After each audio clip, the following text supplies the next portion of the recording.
कहानी की शुरुआत में हमें नीमो नाम का एक चोर दिखाया जाता है जो अपने दोस्तों के साथ एक बहुत ही फेमस पेंटर के यहाँ पर चोरी करने आया था। नीमो तो अकेला ही उस घर में चला गया था। वहीं दूसरी तरफ नीमो की दोस्त उसका बाहर आने का वेट करेंगे। अब तो नीमो उस जगह की एंटीक चीजों को इकट्ठा करते रहता है। उनका मेन मकसद था कि इस पेंटर की 3 सबसे फेमस पेंटिंग चुराना, जिनकी प्राइस $1,000,000 तक जाती थी। नीमो ने कैसे भी करके 2 पेंटिंग्स तो ले ली थी, लेकिन वो तीसरी पेंटिंग उसे मिल नहीं रही होती है। नीमो तो अलग अलग रूम में जाकर उसे ढूंढने भी लगा था।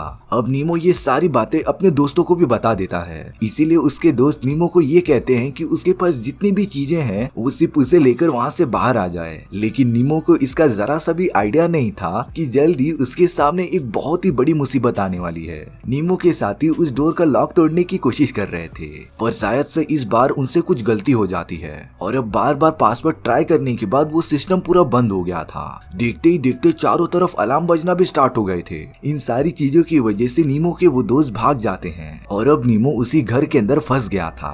वहाँ का सिस्टम खराब होने की वजह से सारी लाइट्स बंद चालू होने लगती हैं और अलार्म्स की आवाज तो बढ़ते ही जा रही थी।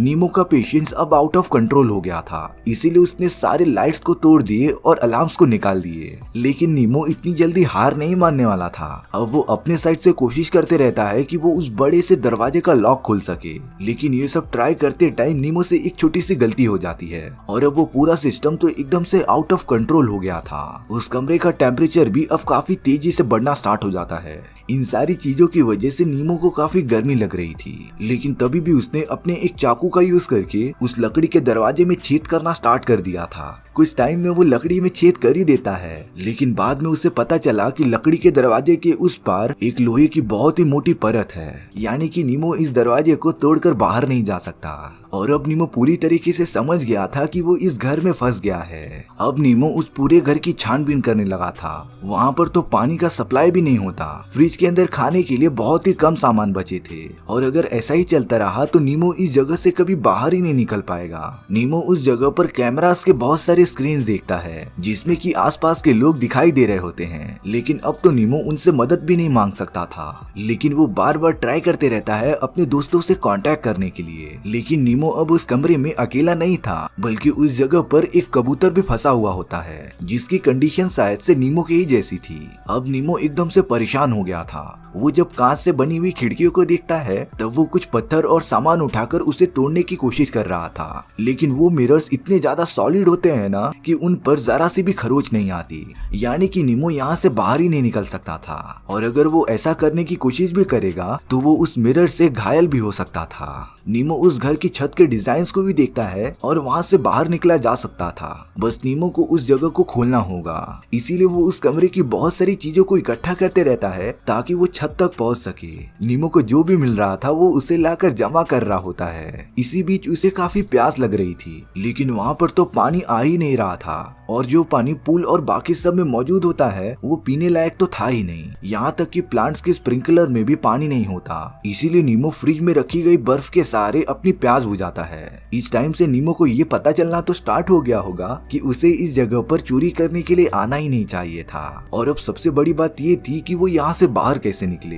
नीमो के पास एक चांस होता है कि वो छत पे बने स्ट्रक्चर को खोलकर चले जाए। इसीलिए नीमो उस छत तक पहुँचने के लिए अपने काम में लग जाता है। उसने घर के सारे चेयर और अलमारियों को एक साथ ला दिया था, जिसकी मदद से वो ऊपर चढ़ता रहता है। लेकिन नीमो तो उस छत तक पहुँच ही नहीं पा रहा था, इसीलिए वो नीचे उतर जाता है। कुछ देर बाद नीमो स्क्रीन पर एक लड़की को बैठा हुआ देख रहा था। वो उस बिल्डिंग में सफाई का काम किया करती थी, पर अफसोस नीमो चिल्लाकर भी उस लड़की से मदद नहीं मांग सकता था, क्योंकि वो लड़की हमेशा ही अपने कानों में ईयरफोन डाले रहती थी। और अब नीमो खुद से ही उस लड़की का नाम जैस्मिन रखता है। नीमो अब इतना अकेला हो गया था कि वो उस लड़की का ड्राइंग बनाकर उससे बातें करता था। ये वो टाइम होता है जब नीमो की मेंटल कंडीशन थोड़ी सी खराब होने लगती है। लेकिन अब तो उस घर का टेम्परेचर काफी बढ़ने लगा था और गर्मी से बचने के लिए नीमो तो फ्रिज के अंदर चला जाता है। वो तो फ्रिज के अंदर ही पूरी रात बैठा रहा।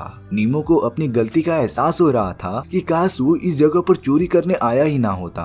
और अब पूरा एक दिन बीत जाने के बाद बाहर बारिश होने लगती है, जिसकी वजह से उन प्लांट्स के स्प्रिंकलर्स में पानी आ गया था। नीमो तुरंत वहाँ पर जाकर स्प्रिंकलर से पानी पीना स्टार्ट कर देता है। पूरे एक दिन पानी न मिलने की वजह से नीमो को तो अब ये पानी अमृत से कम नहीं लग रहा था। नीमो ने एक काम अच्छा किया कि उसने पानी पीने के साथ साथ बारिश से आते हुए पानी को जमा करना भी स्टार्ट कर दिया था। अब इतने ट्राई करने के बाद नीमो उस घर की छत तक पहुंचने में कामयाब हो गया था। वो तो उस स्ट्रक्चर के सीमेंट को तोड़ना स्टार्ट कर देता है, लेकिन बाद में नीमो को पता चला कि उस जगह पर बहुत सारे बोल्ट लगे हुए हैं जिसे कि वो हाथों की मदद से खोल नहीं सकता था। और अब नीमो इन सारी चीजों की वजह से एकदम निराश हो जाता है। उस पूरे घर के ऑटोमेटिक सिस्टम के खराब होने की वजह से अब वहाँ का टेम्परेचर बढ़ने के बजाय गिरने लगा था और धीरे धीरे उस कमरे की ठंडी बढ़ते जा रही थी। नीमो को तो काफी भूख भी लग रही थी, इसीलिए वो फ्रीजर में मौजूद कच्चे खाने को भी खाने लगा था। ठंड बढ़ने के कारण नीमो एक अलमारी में चला गया था जहाँ से वो मोटे मोटे स्वेटर्स ले सके,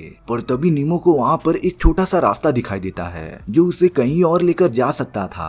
नीमो तो बिना कुछ सोचे समझे उस रास्ते के अंदर चले जाता है। नीमो को उस जगह पर वही तीसरी प्रीमियम पेंटिंग मिल गई थी जिसे कि वो इस कमरे में ढूंढने आया था। वहाँ पर तो इस घर के मालिक का प्लास्टिक का पुतला भी रखा गया था। ये सारी चीजें देखने के बाद नीमो को एक बुक भी मिलती है जिसके अंदर हेवन और हेल के बारे में जानकारी दी गई थी। अब नीमो उस पेंटिंग और बुक को लेकर बाहर आ जाता है। नीमो को पता चला कि जो कबूतर उसके साथ फंसा हुआ था वो तो मर चुका है। बहुत ज्यादा ठंड लगने की वजह से नीमो तो बड़े बड़े चद्दर लेकर सो गया था। इसके बाद नीमो एक सपना देखता है जिसमें उसने एक बहुत ही बड़ी आर्ट गैलरी खोल दी है और नीमो से मिलने वही पेंटर भी आता है जिसके घर में नीमो चोरी करने आया था। वो पेंटर तो नीमो की काफी ज्यादा तारीफ कर रहा होता है। नीमो तो अपने सपने में उस लड़की जैस्मिन को भी देखता है। अब यहाँ सोकर उठने के बाद नीमो उस छत के बोल्ट को खोलने की कोशिश कर रहा था। उसने तो एक लकड़ी ले ली थी जिसकी मदद से वो उन बोल्ट्स को खोल रहा था, लेकिन इसका कुछ भी फायदा नहीं होता।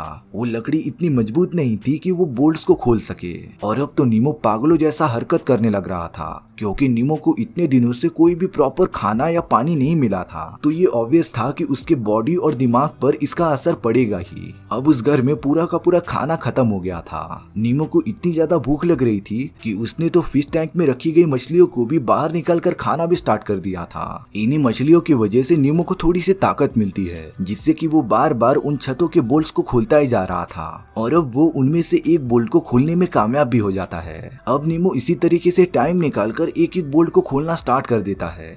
धीरे धीरे उसकी हालत और भी ज्यादा खराब हो गई थी। उसने तो पेड़ों के पत्तों को भी खाना स्टार्ट कर दिया था ताकि उसकी बॉडी को ऐसा लगे कि अंदर खाना जा रहा है। नीमो ने तो खुद से ही बातें करना स्टार्ट कर दिया था, पर एक दिन जब वो उन्हीं सारे बोल्ट्स को खोलता रहता है तब नीमो गलती से नीचे गिर गया था, जिसकी वजह से नीमो के पैर पर थोड़ी सी चोट लग जाती है। कुछ टाइम बीतने के बाद नीमो देखता है कि उस जगह पर जैस्मिन आ गई है जो उसे टच करके किस करने की कोशिश कर रही थी, लेकिन ये सारी चीजें नीमो का एक भ्रम होता है।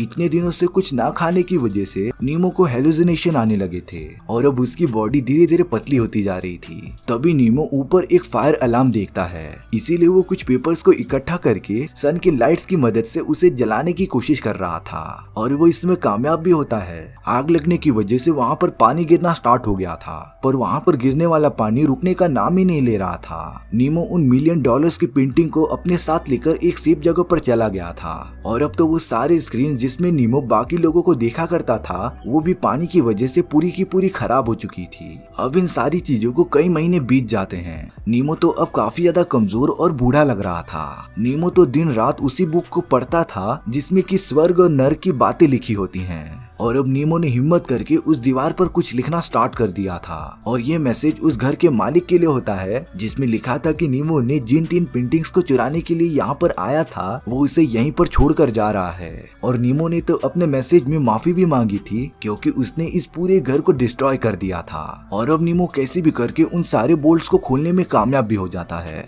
उसने छत पर लगा वो स्ट्रक्चर नीचे उतार दिया था जिसमें कि लिटरली रास्ता होता है ऊपर की तरफ जाने का और अब शायद से नीमो इस कमरे से बाहर निकल जाता है, लेकिन ये सारी चीजें उसकी इमेजिनेशन भी हो सकती हैं। और इसी के साथ ये कहानी यहीं पर खत्म हो गई थी। सो व्यूअर्स, आपको ये स्टोरी कैसी लगी प्लीज कमेंट सेक्शन में बता दो और अगर आपको मेरा एक्सप्लेनेशन 1% भी अच्छा लगा होगा ना तो वीडियो को लाइक एंड चैनल को सब्सक्राइब जरूर कर देना, क्योंकि सच में इससे मुझे काफी ज्यादा मोटिवेशन मिलता है आपके लिए इसी तरीके की मजेदार स्टोरीज ढूंढ कर लाने के लिए। तो मिलते हैं नेक्स्ट वीडियो में, सी या।